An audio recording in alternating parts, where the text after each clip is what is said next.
முதலமைச்சர் மு.க. ஸ்டாலின் அவர்கள் மாநில அரசாங்கன்ற பேரில் ஒரு பெரிய சைஸ் யூடியூப் சேனல் நடத்திட்டு இருக்காருன்னு நம்ம எல்லாருக்கும் நல்லா தெரியும். அதில் இன்னைக்கு ஒரு வீடியோ போட்டிருக்காரு எஸ்ஐஆர் பற்றி. அதில் வளவல நிறைய பேசுகிறாரு. நிறைய பிரச்சனைகள் இந்த எஸ்ஐஆரில் இருக்குது அப்படின்னு சொல்கிறாரு. ஆனால் அந்த 8 நிமிஷ வீடியோவில் நீங்கள் முழுசாக பார்த்தீங்கன்னா ஒரே ஒரு பிரச்சனையை மட்டும் எஸ்ஐஆர் படிவத்தில் குறிப்பிடுறார். வாக்காளர் திருத்தப்பட்டியலில் உள்ள வாக்காளருடைய உறவினரின் பெயர் கேட்கப்பட்டிருக்கு. உறவு முறைன்னு குறிப்பிட சொல்கிறாங்களே, எந்த உறவு முறையை குறிப்பிடுறது? அப்பாவா, அம்மாவா, தாத்தாவா, பாட்டியா, அண்ணனா, தம்பியான்னு கேள்வி கேட்டுகிட்டே இருக்கார். உறவினர்னா யார்? அப்பாவா, அம்மாவா, அண்ணனா, தங்கையா, கணவனா, மனைவியா, பசங்களா, யார்? இதில் ஏதாவது ஒன்றுக்கு பேர் தான் சார் உறவு முறை. இதில் தான் சார் எதையாவது ஒன்று போடணும். இது கூட தெரியாமல் இருக்கீங்களே சார். அடுத்தது அவர் என்ன சொல்கிறாருன்னா, மூன்றாவதா மீண்டும் உறவினர் பேர்னு கேட்கப்பட்டிருக்கு. முதல்ல யார் பேரை எழுதணும்?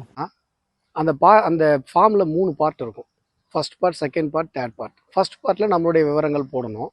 செகண்ட் பார்ட்லேயும் தேர்ட் பார்ட்லேயும் நாம் 2002 நமக்கு ஓட்டு இருந்ததுன்னா ஒரு ஃபார்மு ஒரு பார்ட் செகண்ட் பார்ட்டையும், 2002 நமக்கு ஓட்டு இல்லைன்னா தேர்ட் பார்ட்டியும் நம்ம போடணும். இவ்வளோ தான் விஷயம். அதில் அவர் என்ன சொல்கிறாருன்னா, 2வது பார்ட்லேயும் நீங்கள் உறவு முறை கேட்குறீங்க, மறுபடியும் எதுக்கு 3வது பார்ட்லேயும் உறவு முறை கேட்குறீங்க அப்படிங்கிற ஒரு கேள்வியை கேட்குறாரு.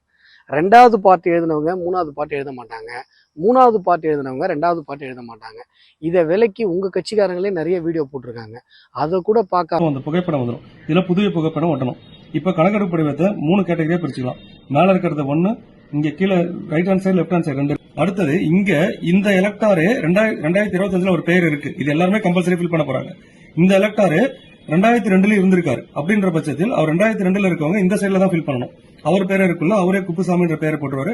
அவருடைய 2002 அவரோட ஓட்டர் ஐடி நம்பர் என்னவோ அந்த நம்பர் 2002 இல்ல, அதனால அவர் இங்க ஃபில் பண்ணல. ஆனா அவருடைய அம்மா இல்ல அப்பா இல்ல தாத்தா இல்ல பாட்டி யாரோ ஒருத்தவங்க வந்து 2002 இருந்திருக்காங்க. இந்த எலக்டாருக்கு அவங்க அப்பாவே 2002 இருந்திருக்காரு. அதனால என்ன ஃபில் பண்றாங்கன்னா அவருடைய டீடைல் ஃபுல்லா இங்க ஃபில் பண்ணிடுவாரு. ஃபில் பண்ணதுக்கு அப்புறம் அவருடைய உறவினர் இங்க பாருங்க, முந்தைய தீவிர திருத்தத்தின் வாக்காளர் பட்டியலில் உள்ள வாக்காளரின் உறவினர் பேர்னா இவருக்கு உறவினர் யார்? அப்பா தான். தமிழ்நாட்டில் இருக்கிற எல்லாருக்குமே, பாமர மக்களுக்கு கூட இந்த விஷயம் ரொம்ப தெளிவாக புரியுது. ஆனால் நம்முடைய முதலமைச்சர் மு.க.ஸ்டாலின் அவர்கள் படித்த பெரிய பதவியில் இருக்கவங்களுக்கு கூட இது தலை சுத்தலா இருக்கு அப்படின்னு சொல்றாரு. எனக்கு தெரிஞ்சு தமிழ்நாட்டிலேயே இந்த சாதாரண ஒரு படிவம் தலை சுத்தலை ஏற்படுத்தியிருக்குன்னா அது நம்முடைய முதலமைச்சருக்கு மட்டும்தான் ஏற்படுத்தியிருக்கு. நல்லா படித்து அறிவார்ந்த பெரும் பொறுப்புகள் இருக்கக்கூடியவங்க கூட இந்த கணக்கீட்டு படிவத்தை பார்த்தா அவங்களுக்கு தலை சுத்திடும்.